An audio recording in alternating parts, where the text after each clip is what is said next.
Today I want to share tips that are not normally shared on YouTube, and finding the right product is crucial for your Amazon FBA business. And there's a lot of information relevant to helping you choose the right product, so I'm going to go over all of those tips for you so that you are prepared. Tip number 1 is to go premium. Consider finding a product that you can sell for over $20 while still keeping your costs low. The best way to do this is to maybe find a product first that is very popular or that is getting a lot of demand. And you're going to want a product that is in high demand because you'll have more luck with selling the product. So if you're searching through Alibaba.com, for example, looking for products there that are trending high, usually there's an option to see what's really popular, then it has the potential for growth. And you're going to want to make sure that you're factoring in what you can sell it for on Amazon.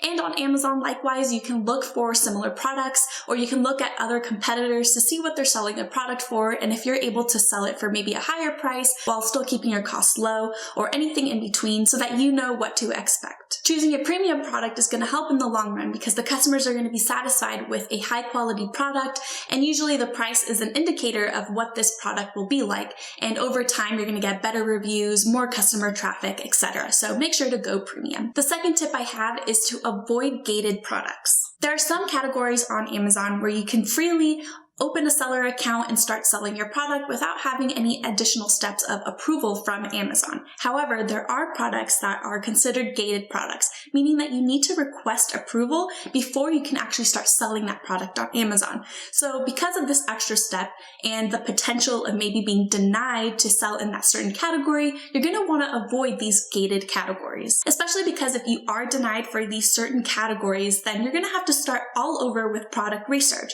But if you do have a product in mind already, before you even start manufacturing or any of those additional steps, you can check on Amazon to see if your product falls under that gated category. Gated categories exist for protection of both the seller and customer, so it takes additional steps because maybe these products have potential to be counterfeits or maybe not the best quality, etc. There's a lot of different reasons why. Some examples of gated categories include jewelry, watches, maybe movies, and music, so you're going to want to make sure that if your product maybe falls within this realm, that you're making sure that your specific product won't be under that gated category. You can, of course, move forward with gated products. It doesn't mean that you need to avoid it in general. It just means that you're going to have to be wary of that extra step that is required, and to maybe have a backup in case Amazon denies it for some reason. You could probably reach out to them and ask why that is, or what you can do in order to become a product that you can sell on Amazon. There's ways around it, but it's just something to keep in mind. Overall, I think avoiding gated categories like I did with my product Vino cards makes it a lot easier. I was able to just sell directly on there without having that approval step, and I think that's key for beginners, especially if you have so much more that you have to learn anyway with the seller account. You don't want to really worry about your product being at risk. However, in the future, if you feel more comfortable and once you're more experienced with Amazon, you can go for those categories. Again, doesn't mean that you're going to be denied off the bat, but it's just something that is a risk and that you might want to avoid. Tip number 3 is to look at historical sales of your product. Now for this tip, it will depend on a couple of things. So if you're researching a product that maybe already exists, but you're looking to improve it and create your own brand of it, then there's some data that you can refer to because the product already exists. So this information can be really helpful for you so that you know what the projected sales can be for a similar product. Now you can incorporate the fact that you are improving it in a lot of ways. So maybe you can increase the price that you would sell it for, or you can maybe just see how it'll perform within the year.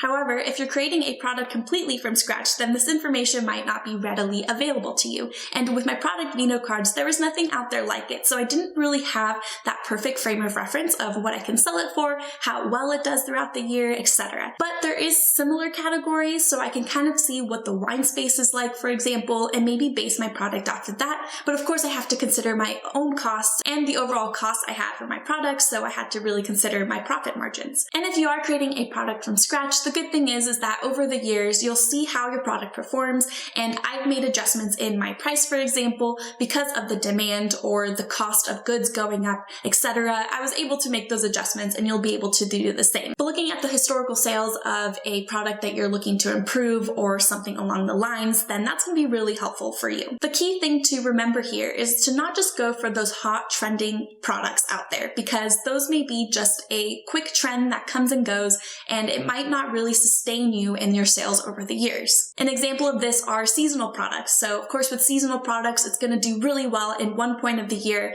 and maybe you're going to see sales lull the rest of the year. So you're going to have to factor that in and see if you will need additional products or if you can really live off of one product that just does well during one season. Overall, by looking at the history sales of a product, all the statistics that you can get your hands on is going to help you prepare best for your product launch. Tip number 4 is to know your numbers. Also, you're going to want to know your profit margins. So knowing your numbers overall is going to help you stay organized. You're going to know what to expect and how cash flow is working, and you're going to better understand your path to becoming profitable with your product. At the beginning of launching my product, Vino Cards, I was not very good with my numbers. It was the first time I was even diving into the entrepreneurial space, so it took a lot to write down everything that I'm going to need to keep track of. So that includes what my cash flow can be, the cost of goods, and how that changes over the years. I had to know what my budget is for marketing and understand the profit margins, where I can make adjustments, etc. The list can really go on and on. Knowing your numbers is going to be something that everyone tells you, and this is especially important with Amazon because you want to keep inventory flowing,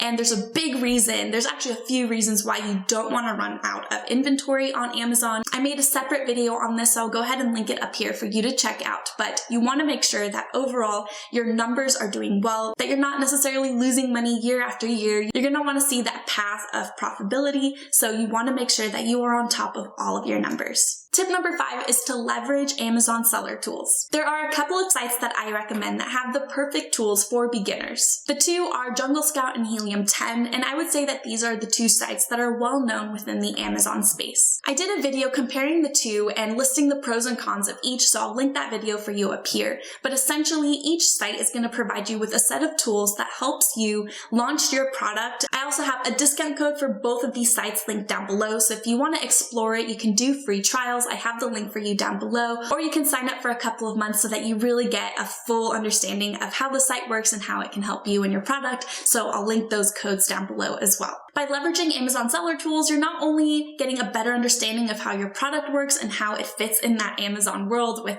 every other seller out there and how your product is competing with theirs, but it also helps you understand where your competitors are and how you can do better. Both Jungle Scout and Helium 10 also help with product research. So if you're in the beginning stages still looking for a product and wanting to know how well it can perform before you fully invest in it, then these sites have those tools for you to use. For Vino Cards, I was more partial to using Helium 10, and Helium 10 had an array of different tools that I was able to utilize, and the most beneficial thing it did was to help me find the best keywords for my product, so it can definitely do the same for you. Check it out for yourself. Each site has its own money-back guarantee. Helium 10 has a slightly better one that's a 30-day money-back guarantee, so use the link below and just test it out, see what you can use from it. But the best thing about leveraging these tools is that it's going to help you get ahead and really project what's going to happen with your product. Tip number 6 is to reconsider large or heavy products. While finding a product to sell, you might want to avoid those large and heavy products, mainly because of the increased storage fees that you'll have on Amazon. So at Amazon warehouses, you're going to be able to store your product,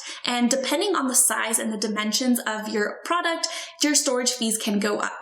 Usually the rule of thumb is that if your product is under 1 pound or maybe under 1.5 pounds, then you have a much lower storage cost. In the long run, you can save a lot of money with having a smaller product. You'll also be able to save on freight costs. So if you're manufacturing overseas, then you're going to have to ship your product over. And usually the larger the item, the more expensive it's going to be for you. So having a smaller product that takes up less space on a freight, on an airplane, or however you're getting your product to you, then you're going to be able to cut costs. So overall, I would recommend looking into the associated costs with having a larger product. However, it doesn't mean that you need to completely avoid it. A lot of Amazon sellers are avoiding those bigger products, which means that if you have the means to do so, if you go for those larger items, there's a lot of potential for sales there. A lot of people are avoiding it. So if you're going for something that you can actually sell and that financially it works for you, I would definitely recommend it as well. You can learn more about these products by using those Amazon seller tools I mentioned earlier to make sure that you are making the best choice when selling and choosing a product.